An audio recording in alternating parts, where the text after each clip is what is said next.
Ella es la que va a dar la charla, justo. Hola, buen día. ¿Cómo están?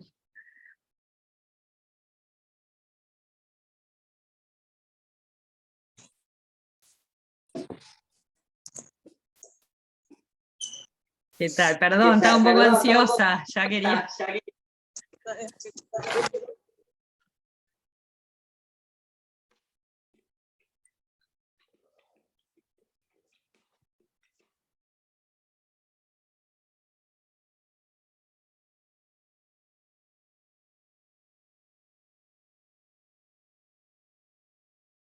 Esta voy a salir porque Genial, genial. hay dos ¿Ah? Tamara Kreindl, pero así no sé. Gracias. Gracias, Belinda. Excelente, todo bien. Lo máximo, gracias.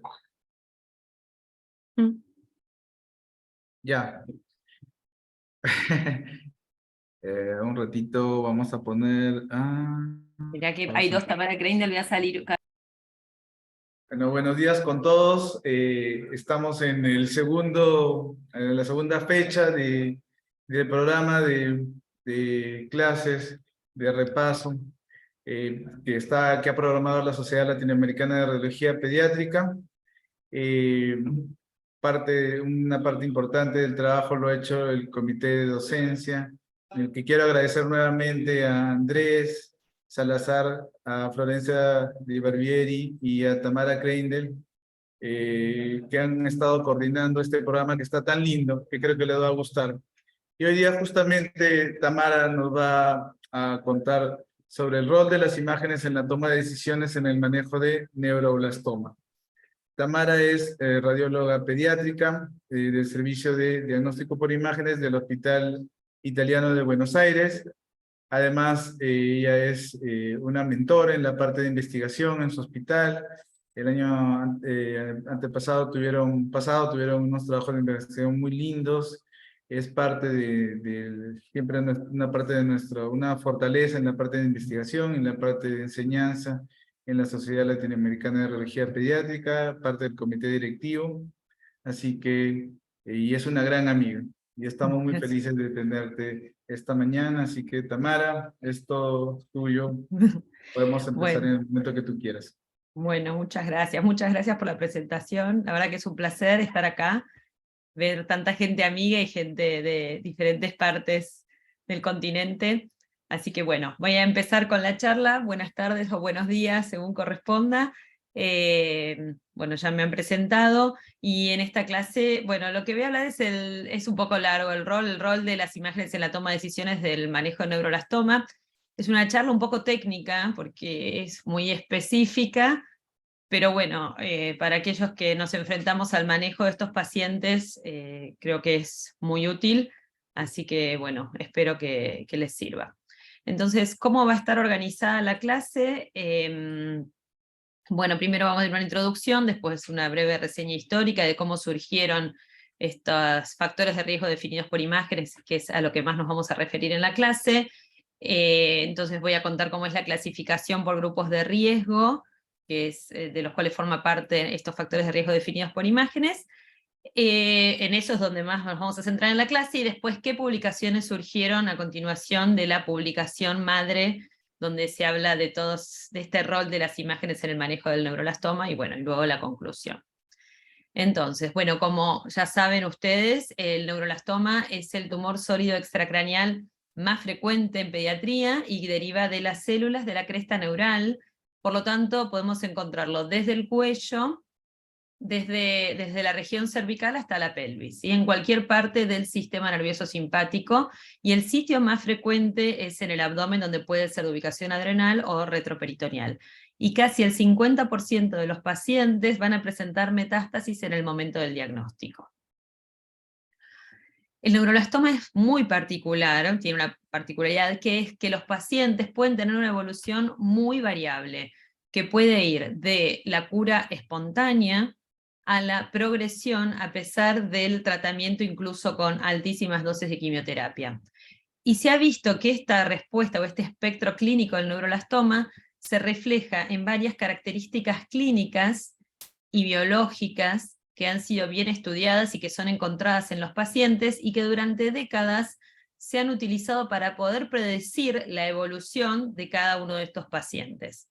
Y junto con la combinación de estos factores que se han identificado como predictores de pronóstico y orientadores para el tratamiento, estas combinaciones se fueron utilizando a lo largo de los años para poder estratificar los riesgos de los pacientes y de esta forma definir el tratamiento.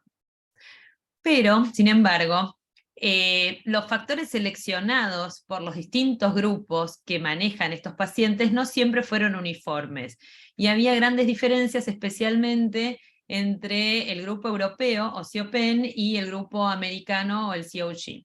Luego de mucho trabajo en conjunto, lograron ponerse de acuerdo los grandes grupos con el fin de facilitar la comparación de los ensayos clínicos realizados en todo el mundo, y se establecieron criterios unificados. Y en 1986, hace más de 20 años, se publica el INSS, que es el Sistema Internacional de Estadificación del Neuroblastoma. Este consenso fue utilizado durante más de 20 años hasta, y se utiliza en la actualidad, pero fue como el central durante más de 20 años, y como característica se basa en hallazgos quirúrgicos y anatomopatológicos. Es decir, que se estadificaba a los pacientes una vez que estos eran operados en quirófano. Tenemos que ubicarnos también que es 1986, ¿no? Entonces tampoco había tanto acceso a los métodos por imágenes. Pero esta estadificación en particular posee 4 estadios. El estadio 1 son tumores localizados, en los que se logra una resección por lo menos macroscópicamente completa, puede ser microscópicamente incompleta. El estadio 2 se refiere a un tumor localizado, pero en el cual la resección macroscópica no es completa, y puede haber o no ganglios homolaterales o contralaterales. Esto es lo que diferencia del B. En el estadio 3 ya son tumores irresecables, que pasan la línea media. Esto es otro factor importante en esta clasificación, y el estadio 4 es estadio metastásico, y el estadio 4S es un estadio particular, en el cual se trata de un tumor localizado, pero que tiene lesiones a distancia restringidas al hígado, la piel y la médula ósea, y afecta a pacientes menores a 12 meses. Las desventajas que se fueron viendo a lo largo de los años de esta clasificación es que al ser de forma quirúrgica la estadificación, era difícil comparar diferentes series por una falta de homogeneización, y que hay determinados pacientes que se curan espontáneamente, en los cuales no han sido, espontáneamente, o que no hubo necesidad de ser operados, los cuales no han sido operados justamente, entonces no entran en la clasificación, no pueden ser clasificados. Entonces, en 2009 se publica la estadificación por riesgos, el sistema de estadificación del Grupo Internacional de Riesgo de Neuroblastoma. Y para hacer esta nueva estadificación, esta nueva clasificación, se une la sociedad americana, la sociedad europea, la sociedad alemana y la sociedad japonesa, es decir, los grandes grupos que tratan y concentran estos pacientes. Y en esta estadificación tiene como característica que es una estadificación pretratamiento, tanto quirúrgico como quimioterápico. Y se basa, y su objetivo es facilitar la comparación de trabajos clínicos en diferentes regiones del mundo. Se basa en las imágenes del tumor y no en ven que voy a cerrar la ventanita porque no veo. Y no en la extensión de la resección quirúrgica, y la intención de esta estadificación no es sustituir a la anterior, al INSS, sino utilizarlo en paralelo. ¿Y cuáles son las diferencias principales entre estas dos estadificaciones? Es que, como dijimos, se basa en las imágenes prequirúrgicas y no en hallazgos quirúrgicos, que la línea media no está incluida como criterio de estadificación, ni el compromiso ganglionar, y que para el estadio MS, que es el homólogo al 4S, el límite de edad son los son los 18 meses en lugar de los 12 meses, como ocurría en el INSS. Bueno, ¿cómo se logró esta clasificación? Se evaluaron retrospectivamente 8.800 pacientes con neuroblastoma y se hizo un árbol de análisis de sobrevida libre de eventos, y se evaluaron diferentes factores en los cuales se constató que su presencia o ausencia realmente tenían implicancia en la modificación de la sobrevida. Entonces acá vemos, por ejemplo, que la presencia o no de amplificación del gen NMIP, como vamos a ver a continuación, sí cambiaba la sobrevida de estos pacientes. Entonces se fueron tomando esos factores para armar esta clasificación, pero utiliza los estadios de la clasificación previa, del INSS. Entonces, se encontraron 7 factores pronósticos comprendidos por el estadio, es decir, los hallazgos por imágenes, que ahora los vamos a ver, que definen L1, L2, M o MS, la edad, la histología, el grado de maduración y la diferenciación, la biología molecular, la amplificación del gen NMIC, la aberración del cromosoma 11q y la ploidía, y tomando en cuenta todos estos factores pronósticos, se establecieron grupos de riesgo con los cuales obtenían un pronóstico y se podía ayudar a definir qué tipo de manejo iba a necesitar cada uno de estos pacientes. Entonces, la edad, bueno, es un dato que viene con el paciente, el estadio surge del análisis de las imágenes, y la histología y la biología molecular, para obtenerlas es necesario realizar por lo menos una biopsia, hay que tener tejido. Pero toda esta información se obtiene previo a la gran cirugía, a la cirugía por resección de estos pacientes.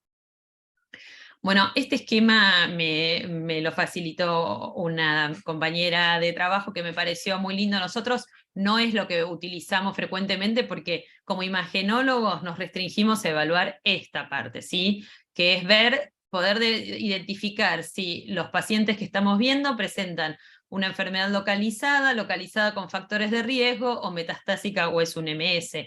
Pero después, con esta información, sumado a la edad y etcétera, entramos en este árbol diagnóstico en el cual, luego de tener la estadificación, vamos a ver si tiene amplificado el gen, la edad de los pacientes, las aberraciones cromosómicas, y se va a establecer si el paciente en cuestión corresponde al muy bajo riesgo, riesgo intermedio y alto riesgo.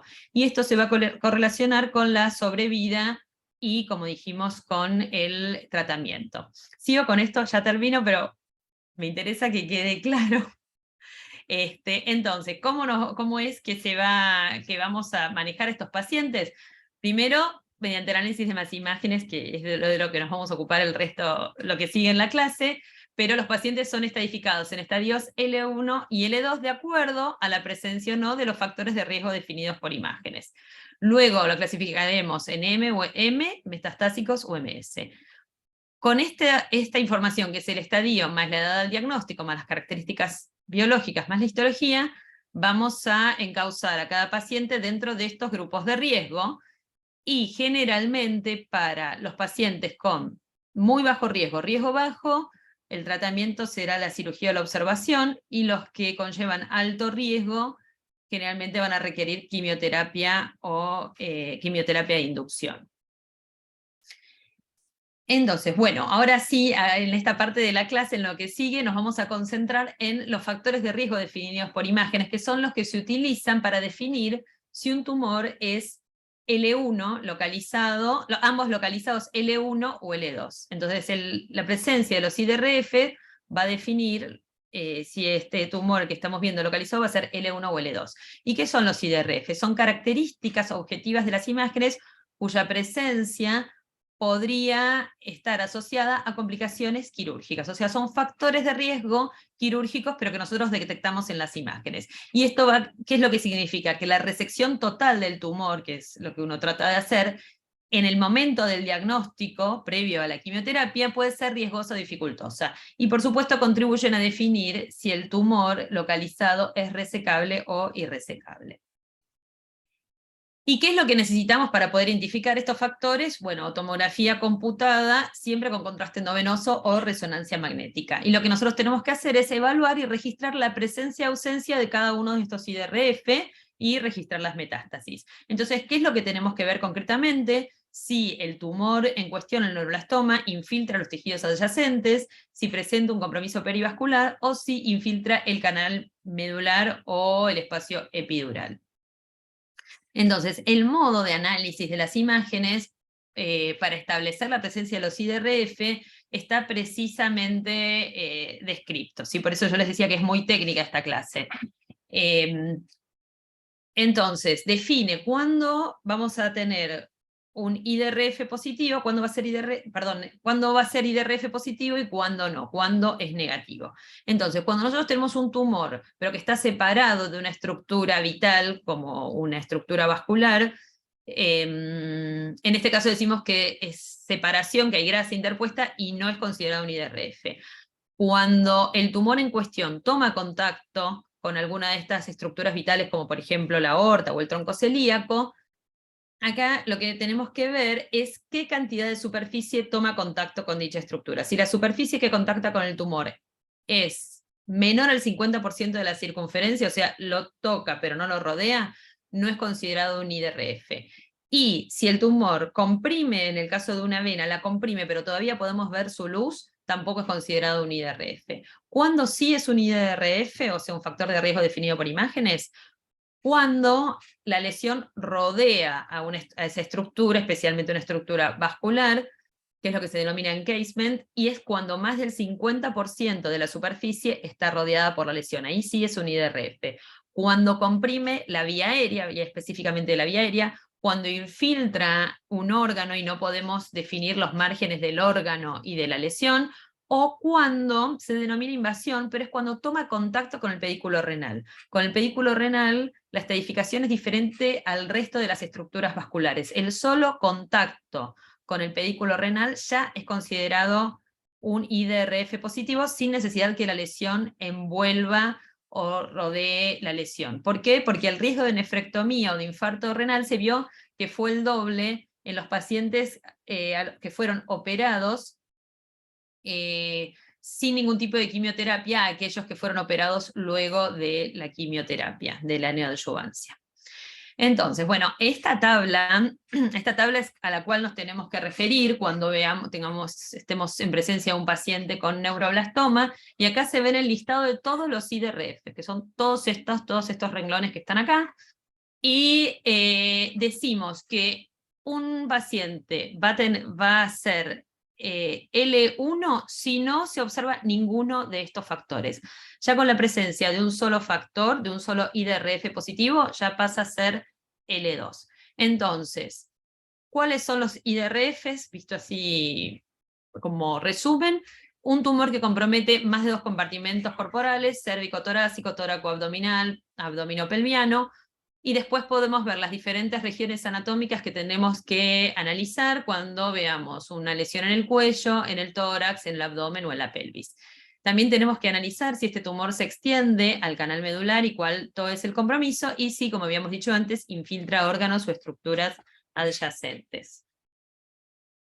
Bueno, entonces ahora vamos a ver algunos ejemplos de todo esto que estamos hablando. Empezamos por la lesión que compromete múltiples compartimentos corporales. En este caso se trata de un varón de 4 años, al momento del diagnóstico, que presentaba un muy voluminoso tumor retroperitoneal, pero con extensión al mediastino posterior y a la cavidad pelviana. Vemos que también compromete a la arteria mesentérica superior y al pedículo renal, y este paciente ya la edad era de riesgo. Yo no les señalé, pero la edad que para casi todos los casos funciona como corte son los 18 meses, excepto para algunos estadios que la edad de corte es 12 meses. Ya 4 años es una edad que nos aumenta el riesgo, con histología de neuroblastoma poco diferenciado, amplificación de NMIC y aberración del cromosoma 11q, por lo tanto se trató de un neuroblastoma de alto riesgo.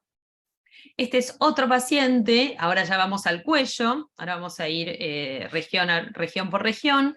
Entonces acá podemos ver un paciente de 10 meses con un tumor cervical izquierdo, que vemos bien claramente acá en la resonancia cómo envuelve a la arteria vertebral, por lo que recibe la clasificación de L2. Este paciente, a diferencia del anterior, era menor, tenía 10 meses, histología favorable, NMIC no amplificado, por lo cual se consideró de bajo riesgo, era un L2 pero de bajo riesgo y correspondió a un ganglio neuroblastoma. Ahora me voy a referir a dos casos que, si bien los dos afectan la unión cérvico-torácica, son completamente diferentes. El de la izquierda, que es este que estoy señalando acá, ustedes no se ve, perdón, ¿no? Cuando estoy viendo que no se ve cuando señalo. Bueno, el de Sí la se ve. izquierda, se Se ve ve, bien yo en no lo veo en pantalla. el mío, ok. Buenísimo. Bueno, el de la izquierda, entonces, se trata de una paciente de 14 años, ya vemos que el riesgo comienza a ser muy alto por su edad, y la lesión envuelve a la arteria subclavia y a la arteria vertebral. Esta paciente en realidad era metastásica de inicio, pero nosotros igual evaluamos los IDRF, aunque sea un paciente metastásico, aunque no nos sirva para diferenciar si es un L1 o L2, porque al ser metastásico ya es estadio M, pero esta evaluación nos sirve primero para ver cómo evolucionan pre y post quimioterapia, y también nos sirve en gran medida para ver cómo, para poder estadificar, brindar la información de cuál será el riesgo quirúrgico en el momento que esta paciente pueda ser operada. Bueno, entonces, 14 años, poco diferenciado, NMIC amplificado, el riesgo era alto. Y de este lado tenemos una paciente de 8 meses, o sea que ya el riesgo de edad es bajo, con una lesión cérvico-torácica que compromete a la arteria vertebral, a la arteria subclavia y comprime algo a la tráquea, por lo tanto es un L2, pero L2, edad menor a 18 meses, histología favorable, NMIC no amplificado, en este caso fue un riesgo intermedio. Acá ahora ya bajamos un poquitito más y llegamos al tórax. Y vemos el ejemplo de una niña de 3 años y medio con una lesión en mediastino posterior, que si bien toma contacto con el bronquio fuente derecho, no lo comprime, por lo cual fue considerada un L1, se operó directamente sin realizar quimioterapia y resultó ser un ganglio neuroma. Y en este caso me quiero referir a una localización especial de los tumores torácicos. Ese es un tumor mediastinal posterior, que es cuando el tumor está en una ubicación torácica baja y que infiltra la unión costovertebral entre T9 y T10. ¿Y esto por qué es importante? Porque a este nivel se origina la arteria medular anterior o arteria de Adamkiewicz. Entonces, la resección de un tumor en esta localización lo que podría es ocasionar la sección de esta arteria con la probable isquemia de la médula espinal.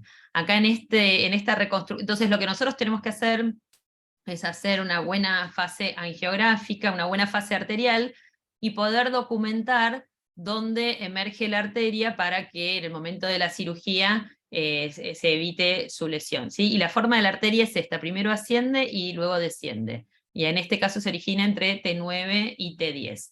De todos modos, esté o no la arteria, como dice acá en la clasificación, ya un tumor de localización torácico bajo es considerado un IDRF positivo, justamente por el riesgo de lesión de la arteria. Bueno, y acá vemos cómo también envuelve la aorta torácica.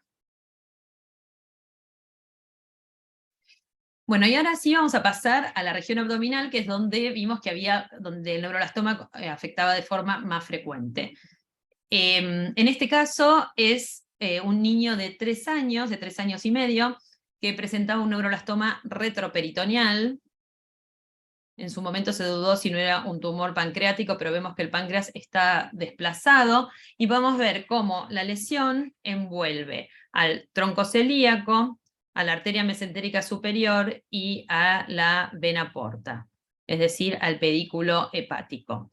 Si bien era mayor de 18 meses, el neuroblastoma, bueno, era poco diferenciado, pero tenía NMIC no amplificado y sin aberración del cromosoma 11q, era un L2, que fue clasificado como riesgo intermedio. Y acá vemos un caso más grave, de una edad similar, pero más grave, es una lesión mucho más agresiva, y vemos aquí que la lesión rodea al tronco celíaco, a la arteria mesentérica superior, a la aorta que la separa de la vértebra. Esto es muy característico, digamos, si uno ve que la aorta está separada de la vértebra, tiene que saber que la lesión es retroperitoneal, por supuesto que es patológica y es bastante, suele verse en el neuroblastoma. Vemos también cómo compromete a ambos pedículos renales y cómo compromete a los vasos ilíacos. Y yo acá hice este tilde porque medio que cuando nosotros hacemos los informes de estos pacientes hacemos un checklist y voy viendo cuáles de estos factores de riesgo están comprometidos por el tumor, y todo esto queda consignado en el informe, ¿sí? Bueno, entonces, un estadio L2, 4 años, neuroblastoma poco diferenciado, amplificación del gen NMIC y aberración del 11Q. Este paciente era un alto riesgo. Y en este caso me quiero referir a un paciente de 8 años con un neuroblastoma suprarrenal izquierdo, donde, como vemos, la lesión toma contacto, pero no envuelve al pedículo renal, por lo cual uno podría quedarse contento y clasificarlo como un L1. Pero recordamos que cuando se trata del pedículo renal, el solo contacto del tumor a estos vasos, sin necesidad de que sean rodeados, ya se lo considera IDRF positivo. Así que este paciente fue clasificado como un L2, y esto es por el riesgo de isquemia renal en el momento de la cirugía. Bueno, finalizando el compromiso vascular, que es todo lo que estuve describiendo en las diapositivas anteriores, nos vamos a centrar en lo que es la evaluación del canal espinal. Los tumores paraespinales, tanto del cuello, el tórax, como del abdomen o la pelvis, pueden extenderse dentro del canal medular. Entonces, se va a considerar un IDRF positivo cuando la lesión invade más de 1/3 del canal, o cuando no se pueden visualizar los espacios leptomeningios perimedulares, o cuando está alterada la señal propia de la médula espinal. Y por el contrario, no es considerado IDRF positivo cuando la lesión solo se insinúa por el foramen de conjunción, como en este ejemplo que vemos, este tumor retroperitoneal que pasa al espacio paravertebral y se insinúa, pero no ingresa al canal. Por el contrario, en este ejemplo, en este tumor torácico, vemos como la lesión sí ingresa dentro del canal, envuelve y hasta desplaza hacia anterior a la médula espinal. Y acá me quiero referir a un ítem que me pareció que está descrito en la clasificación, que es que hablamos que el compromiso de la médula espinal es positivo cuando ocurre en situación cefálica a L2, porque en el caso de los tumores de ubicación lumbar, cuando el ingreso al canal medular es por debajo del nivel L2, ya lo que vemos que están comprometidas son las raíces medulares y no la médula. Vemos que el cono queda bastante alejado, por lo cual se infiere que el riesgo quirúrgico no es tan alto. De todos modos, este paciente mostraba rodeados los vasos ilíacos, por lo tanto, no por lo neurológico, pero sí por lo vascular, este paciente fue clasificado como un L2.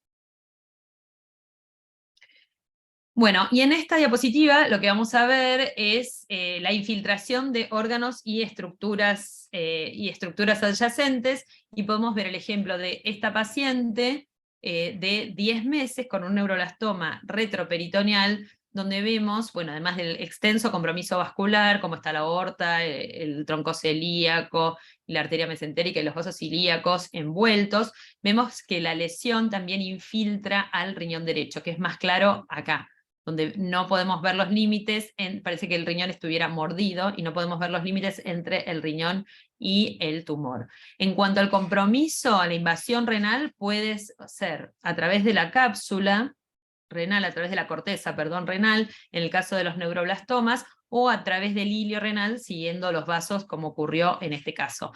Esta chica era una paciente de 10 meses, era chiquita, pero el neuroblastoma era poco diferenciado, era metastásica de inicio, y con un 11Q, con aberración del cromosoma 11Q, por lo cual resultó ser un alto riesgo. Y por último, vamos a ver algunos ejemplos de enfermedad a distancia. Los sitios de metástasis más frecuentes son el hueso cortical, la médula ósea, la médula ósea, y las metástasis pueden hacerse evidentes por su presencia en la piel, por la presencia de hepatomegalia, por los ojos de mapache cuando afectan la base de cráneo, que es un sitio frecuente de metástasis. Y aquí vemos un ejemplo de metástasis en la calota craneana. Acá tiene este aspecto epidural, pero si bien pareciera que está en el endocráneo, a veces analizando la TC se puede ver que en realidad las lesiones están dentro del hueso. Y acá vemos el compromiso de la base de cráneo con la afectación del efenoides, una extensa afectación del efenoides. En este caso podemos ver un reemplazo casi completo del parénquima hepático por este neuroblastoma adrenal derecho.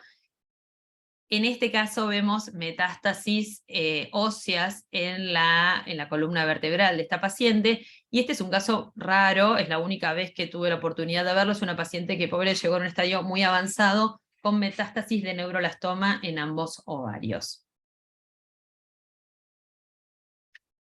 La presencia de enfermedad a distancia podemos verla como yo las mostré recién en la tomografía o en las resonancias que les hacemos para estadificación, pero lo que debe hacerse es buscarlas por métodos metabólicos, ¿sí? Y el centellorama con MIBG es específico para el neuroblastoma, tiene un 90% de sensibilidad, pero un 100% de especificidad.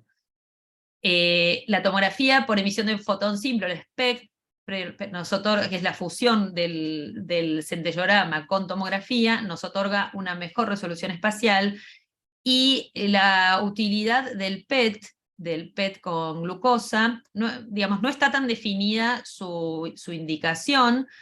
El PET presenta una mejor resolución espacial, es muy sensible, pero no es tan específico como el MIBG.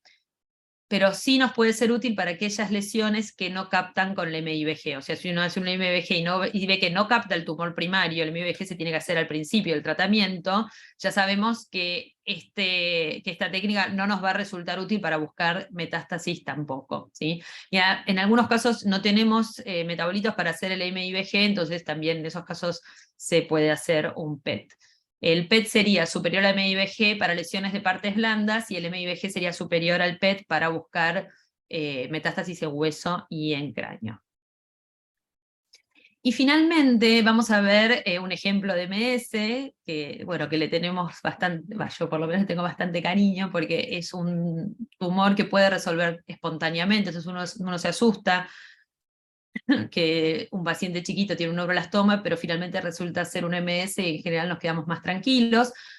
Son pacientes de menos de 18 meses, con una lesión primaria y con metástasis limitadas, como dijimos, al hígado, la piel y a la médula ósea, pero menos del 10% de las células de la médula ósea comprometidas por tumor.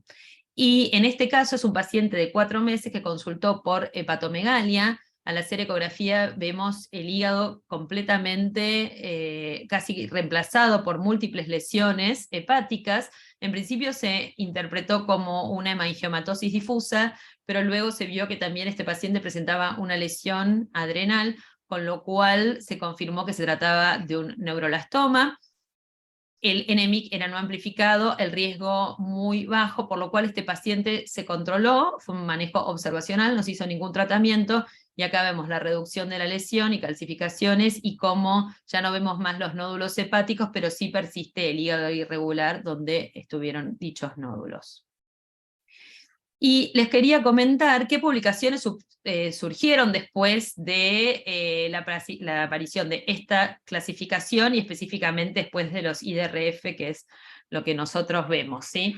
Después de esta clasificación, que como dijimos surgió en el 2009, surgieron muchas publicaciones respecto a cómo evolucionaron los pacientes con los distintos grupos de riesgo. También la quimioterapia cambió, sobre todo en los pacientes con alto riesgo, con la aparición de inmunoterapia y otras terapias que modificaron la sobrevida de estos pacientes. Pero respecto al IDRF, me pareció importante señalar estas publicaciones que hablan, una de ellas, a la modificación de los IDRF luego de la neoadyuvancia, ¿sí? Nosotros lo que estamos diciendo es que si un paciente es IDRF positivo, SL2 va a recibir neoadyuvancia para poder ir a la resección quirúrgica. Entonces, esta publicación en especial, que la hizo gente del mismo grupo que la publicación madre, lo que establece es cuánto se modificaron los IDRF luego de la quimioterapia.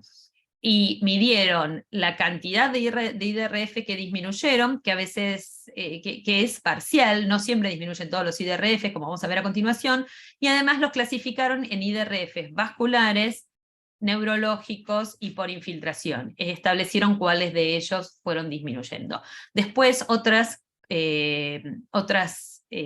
publicaciones lo que comparan es cuánto los IDRF puede predecir el resultado quirúrgico.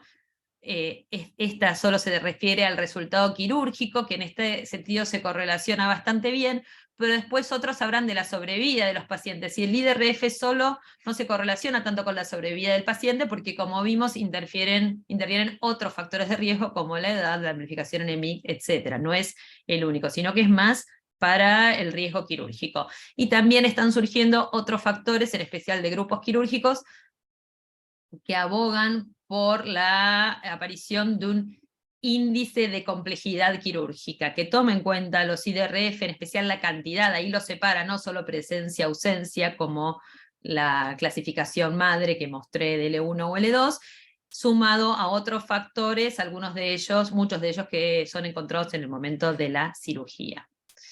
Bueno, ya falta poco, pero lo que les quiero es mostrar cómo es la evolución post-quimioterapia de algunos pacientes, de esta paciente en particular, esta niña de 10 meses con un voluminoso neuroblastoma abdominal, vemos troncocelíaco, acá sale la esplénica, arteria mesentérica superior, aorta por supuesto, pedículos renales y vasos ilíacos. Y luego de la neoadyuvancia, en la tomografía que se hace justo antes del tratamiento, justo antes de la cirugía, perdón, al final del tratamiento quimioterápico, lo que se ve es que si bien hay una gran disminución del volumen del tumor, persiste el compromiso del tronco celíaco, igual cambió un montón, ¿no? Estaba súper elongado, ahora es mucho más chiquito, pero la raíz del tronco celíaco persiste comprometida.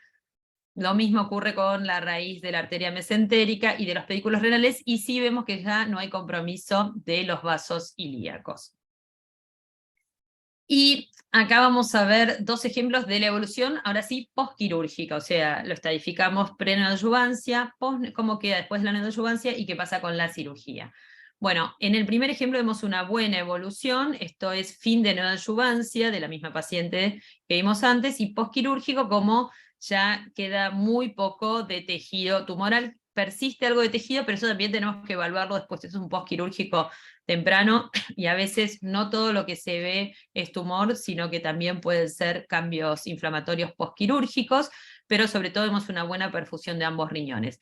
Este es un caso que por suerte no es lo más frecuente, pero es a lo que se le tiene miedo, y es una paciente que fue operada de un gran tumor abdominal con compromiso de pedículos renales, de la aorta, del tronco celíaco y de la arteria mesentérica superior, una niña de 4 años, que en el postquirúrgico inmediato, ya en parte por espasmo y por la cirugía misma, vemos que no tiene nada de realce de concentración del contraste renal, o sea, una falta de irrigación de ambos riñones, vemos que la aorta realza y los riñones no. Esto es a los 2 días con una concentración parcial, una vascularización parcial de ambos riñones, pero este es el control luego de 1 año y ya vemos que los riñones tienen daño renal crónico por isquemia. Bueno, entonces, en conclusión, el sistema de estadificación de Grupo Internacional de Riesgo Neuroblastoma lo que hace es estratificar a los pacientes con neuroblastoma en grupos de riesgo, en los cuales se basa su manejo y el pronóstico, que es el que se le va a brindar, el pronóstico que se le va a brindar a los familiares. Y a su vez, los IDRF son las herramientas mediante las cuales se establece la estadificación prequirúrgica y son inherentes al radiólogo. Entonces, lo que hacen estos IDRF es establecer la extensión de la enfermedad al riesgo quirúrgico previo al tratamiento, facilita la comparación de resultados de trabajos de diferentes regiones del mundo, y esto quedó bien claro, la verdad que es tan objetiva la evaluación que se puede comparar. Si hay más, si hay menos por número, por región, por lo que invaden. Entonces permite hacer un montón de trabajos comparativos. Por supuesto que el conocimiento de sus definiciones y los fundamentos son cruciales para que nosotros podamos utilizarlos, y que pueden ser, como dijimos, usados para la revaloración durante el tratamiento, es decir, como no solo para al momento del diagnóstico, sino lo que ocurre en el post-quimioterapia. Y también se pueden registrar, es importante registrarlos en la enfermedad metastásica, si bien no nos va a definir si es un L1 o L2, para conocer el impacto de estos factores de riesgo en el momento de la resección quirúrgica y evaluarlos de forma prospectiva. Bueno, nada más. Bueno, muchas gracias, espero que les haya servido. Y bueno, estoy disponible para las preguntas. Bueno, muchas gracias, Tamara. En primer lugar, quiero felicitarte por esta charla. Me gustó mucho. Como tú dices, es una charla muy técnica, pero a Muy la vez, técnico. pero estos casos son muy lindos. Entonces, estos casos nos hacen, sí, y realmente fueron espectaculares. A mí me encantaron los casos. La comparación que hiciste de este caso que tenían imágenes similares en un L2, pero era una niña de menos de 18 meses y la otra era una niña de 14 años, que son muy gráficas, ¿no? Realmente nos hace entender toda esta parte que puede ser un poco de recordar toda la tabla. Con las imágenes creo que nos haces una hermosa charla, ¿no? Me encantó. Y bueno, esto va a Bueno, estar en el gracias. canal de YouTube del SLAR. Entonces, este tipo de charlas generalmente son buenos repasar. Y con las imágenes tuyas quedan clarísimas. Entonces, creo que ha sido muy didáctico. A mí me pareció, como dicen la mayoría acá, que ha estado no solamente excelente, sino muy clara sobre todos tus ejemplos. Tenemos una pregunta. Acá hay una pregunta. Dice, el IRF que tiene que ver con la vía aérea es positivo cuando la tráquea o el bronquio están completamente colapsados por el tumor y es positivo con una compresión sin colapso total. Gracias. Sí, es positivo con una compresión sin colapso total. Eso es diferente de lo que ocurre con las venas, por ejemplo, que es positivo cuando el colapso es total. En la vía aérea ya con algo de compresión Es ya positivo. ya es positivo. No sé si tienen alguien alguna pregunta Ahí más. veo, Lautaro, que Ajá, pregunta. Sí, sí. no, te dejo a vos coordinar. No, claro, sí, está bien. No hay No, problema. si es resonancia o tomografía, alguna preferencia. A mí yo quiero la resonancia, ¿no? Siempre nos pasa que queremos la resonancia. Eh, a ver, para evaluar el canal medular es sí o sí la resonancia. Eso es claro. Para evaluar lo vascular, las dos son excelentes. Es verdad que la angio-TC, una tomografía, bueno, multicorte, nos da excelente definición de lo que ocurre con los vasos, pero bueno, uno siempre se preocupa que está irradiando a los pacientes. A ver, la tomografía siempre tiene la ventaja que es una evaluación más rápida, es más fácil conseguir los turnos, podemos evaluar el pulmón a la vez. Casi les diría que es así, que para el abdomen es indistinto, aunque yo quiero la resonancia, no siempre lo consigo. Si las lesiones son mediastinales o cervicales, y si está comprometido el canal medular, ahí la resonancia es muy superior. Y de acuerdo. No sé si Andrés o Florencia también tienen alguna consulta o comentario. No, yo, hola, ¿cómo están?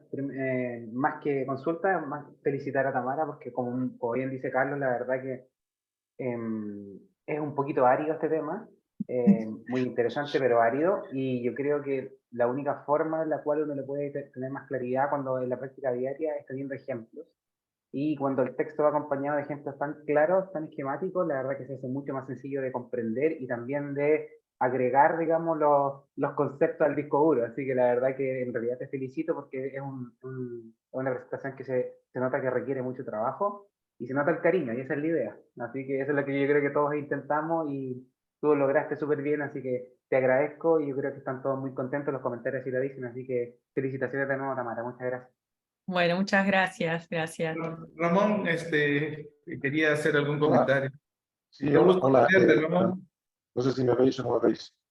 Sí, te vemos bien. Hola. Vale, mira, primero enhorabuena, Tamara, porque es una clase muy buena. Me gusta mucho el hecho de que digas que tengáis un checklist de las cosas, de los índices, no de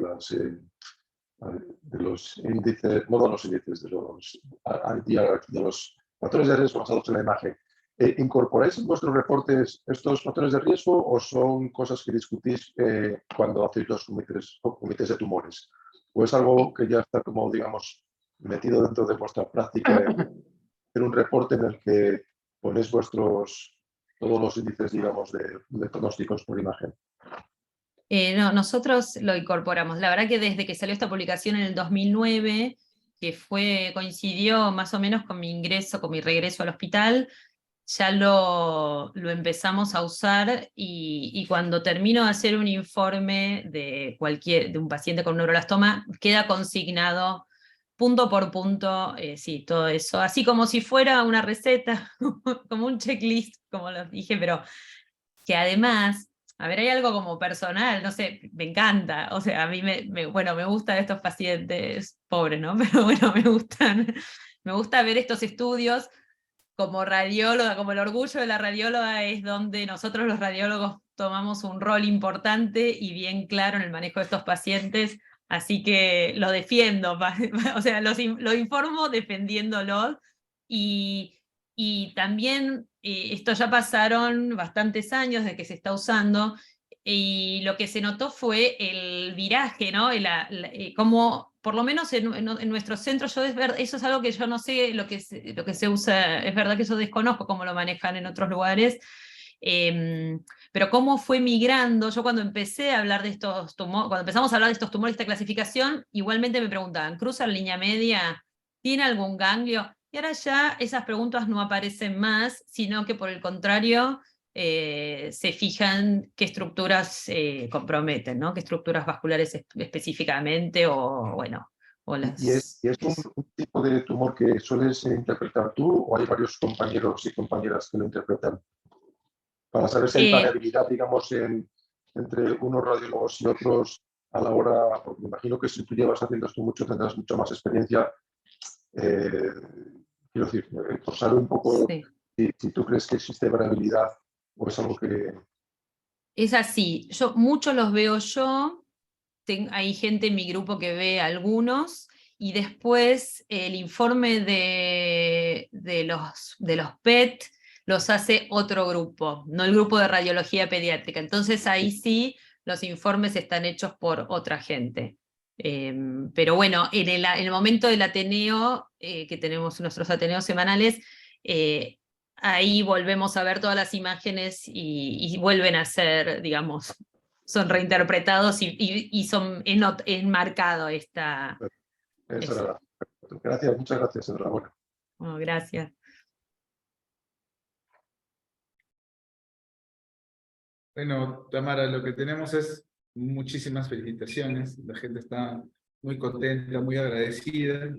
Y lo mismo yo. Estoy muy contento, muy feliz de haber visto este tema de la forma como lo has hecho. Bueno. Magistral. Así que a todos los que estuvieron hoy, que tengan una excelente fin de semana y nos vemos el siguiente mes. Seguimos aprendiendo con este equipo y tan bonita familia RAP. Gracias a todos. Sí, y que muchos tengan cariños a todos, que tengan muy buen fin de semana. Muchas gracias, igualmente. Muy bien, Gracias, Tamara, que estés muy bien. Gracias. Chao, Placer. Chao, cariños a todos. Chao, hasta luego.